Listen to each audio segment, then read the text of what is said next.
Ma'am, sa pag-iikot po ninyo sa iba't ibang bansa, may nakikita po ba kayo na best practices na pwedeng gawin sa bansa kaugnay ang walang katapusang problema sa baha?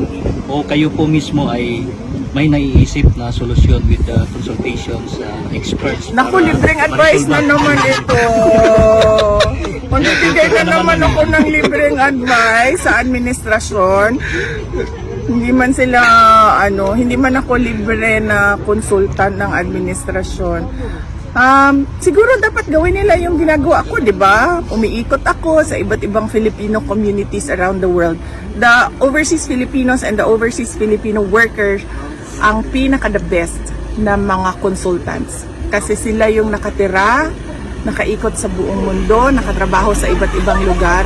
Alam nila ang best practices. So anong dapat ginagawa natin? Tinatanong natin sila. Ano ba yung nakita ninyo? Ano ba yung pangarap natin para sa ating bayan? Ano ba yung doable doon sa ating bayan na best practices galing sa, sabihin na natin sa Kuwait, sabihin na natin sa Australia, sabihin na natin sa Netherlands. Grabe. Ako mag-charge na ako ng consultation fee sa libreng konsulta ng administrasyon na ito sa akin. Ano ba yung sunod sagot doon? Yan, ano ba Sa Davao, for example, ang ginawa namin is nagsimula kami sa paggawa ng plano. So, kumuha kami ng international experts. Nasabi ko na ito noon sa Duterte State. Kumuha kami ng international experts. Gumawa kami ng IM for Davao, Infrastructure Modernization for Davao. So, nakalatag doon ano yung mga infrastructure projects na kailangan gawin ng Davao City. Isa doon is flood control and drainage system. Kasi nga antiquated na yung drainage system ng Davao City, tapos mabilis yung urbanization. So kailangan sumusunod din yung flood control projects. Tsaka updating ng drainage system. Pagkatapos noon, nung lumabas doon sa IM for Davao, Infrastructure Modernization for Davao, na mga listahan ng mga... Uy, ayaw ko ninyong biyahe!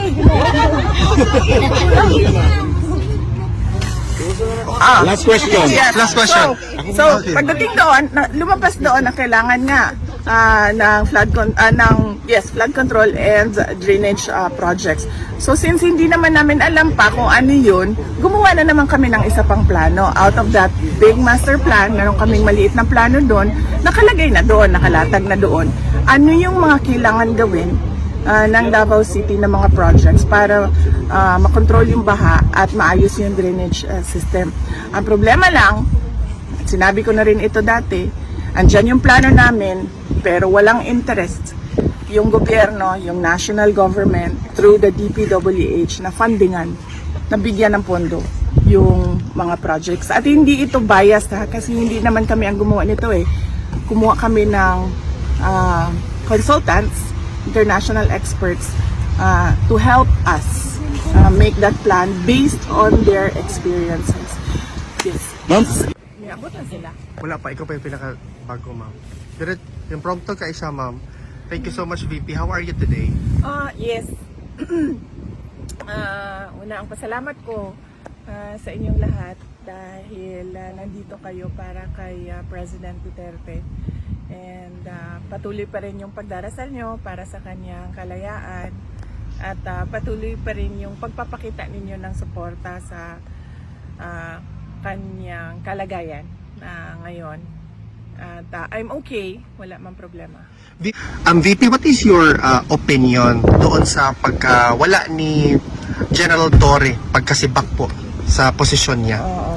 Do you have an opinion about that? Wala akong comment sa ni General Torre.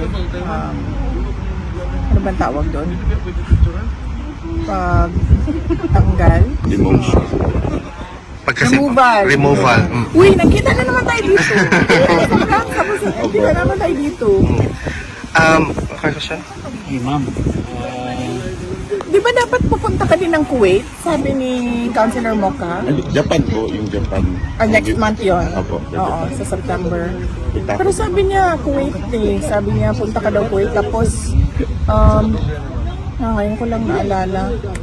Pero tuloy po yung Japan nyo. Yes, tuloy yung Japan. Na-set na yun ng Filipino community. VP, on another question, yes. what is your opinion doon sa sinasabi nilang extradition daw ni Pastor Apollo Kibuloy and Senator Risa Hontiveros already made a statement na dapat mag-cooperate daw yung Philippines? Well, unang-una, nasabi ko na yan lahat kay Pastor Apollo Kibuloy, no, as early as the time na nag-privilege speech si Migs Nograles about the franchise.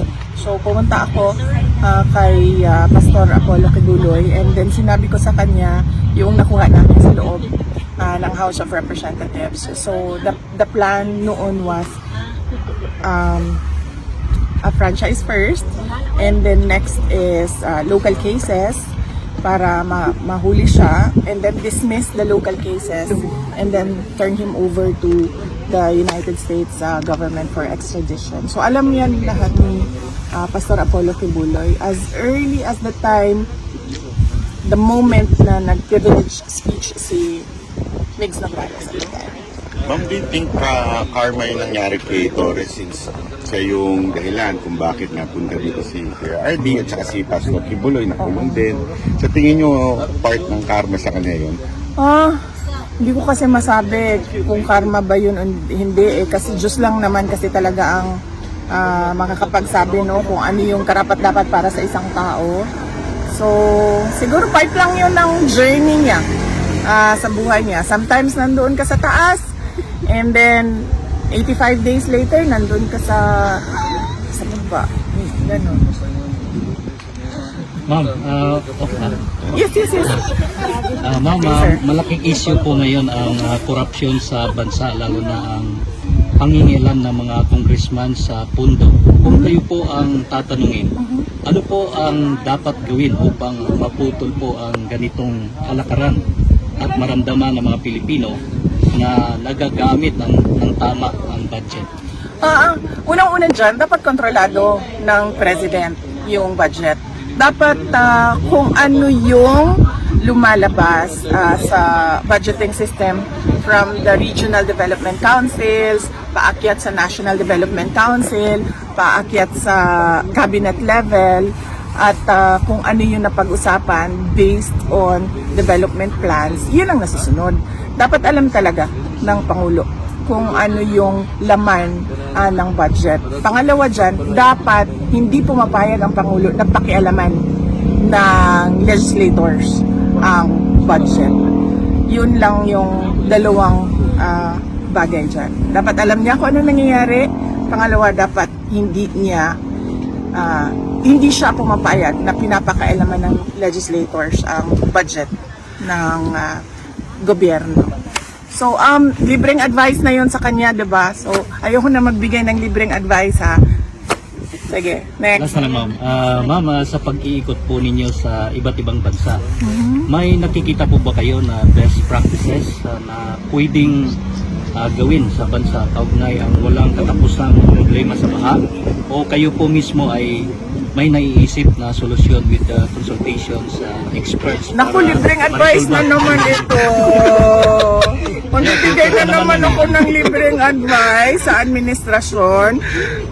Hindi man ako libre na konsultant ng administrasyon. Siguro dapat gawin nila yung ginagawa ko, di ba? Umiikot ako sa iba't ibang Filipino communities around the world. The overseas Filipinos and the overseas Filipino workers ang pinaka-the best na mga consultants. Kasi sila yung nakatira, nakaikot sa buong mundo, nakatrabaho sa iba't ibang lugar. Alam nila ang best practices. So anong dapat ginagawa natin? Tinatanong natin sila. Ano ba yung nakita ninyo? Ano ba yung pangarap natin para sa ating bayan? Ano ba yung doable doon sa ating bayan na best practices galing sa, sabihin na natin sa Kuwait, sabihin na natin sa Australia, sabihin na natin sa Netherlands. Grabe. Ako mag-charge na ako ng consultation fee sa libreng konsulta ng administrasyon na ito sa akin. Ano ba yung sunod sagot doon? Yan, ano ba ha? Sa Davao, for example, ang ginawa namin is nagsimula kami sa paggawa ng plano. So, kumuha kami ng international experts. Nasabi ko na ito noon sa Duterte Street. Kumuha kami ng international experts. Gumawa kami ng IM for Davao, Infrastructure Modernization for Davao. So, nakalatag doon ano yung mga infrastructure projects na kailangan gawin ng Davao City. Isa doon is flood control and drainage system. Kasi nga antiquated na yung drainage system ng Davao City, tapos mabilis yung urbanization. So kailangan sumusunod din yung flood control projects. Tsaka updating ng drainage system. Pagkatapos noon, nung lumabas doon sa IM for Davao, Infrastructure Modernization for Davao, na mga listahan ng mga... Uy, ayaw ko ninyo biyahe! Last question. Yes. Last question.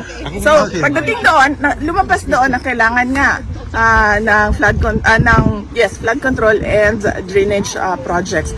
So, since hindi naman namin alam pa kung ano yun, gumawa na naman kami ng isa pang plano. Out of that big master plan, meron kaming maliit na plano doon, nakalagay na doon, nakalatag na doon. Ano yung mga kailangan gawin ng Davao City na mga projects para makontrol yung baha at maayos yung drainage system. Ang problema lang, sinabi ko na rin ito dati, andyan yung plano namin pero walang interest yung gobyerno, yung national government through the DPWH na fundingan, na bigyan ng pondo yung mga projects. At hindi ito biased kasi hindi naman kami ang gumawa nito Kumuha kami ng consultants, international experts to help us make that plan based on their experiences. Yes. Magkano singil per hour ng consultant ng administration na ito? Magkano mga consultants nila doon? Milyon-milyon yan, di ba? Sabihin niyo sa kanya, kaya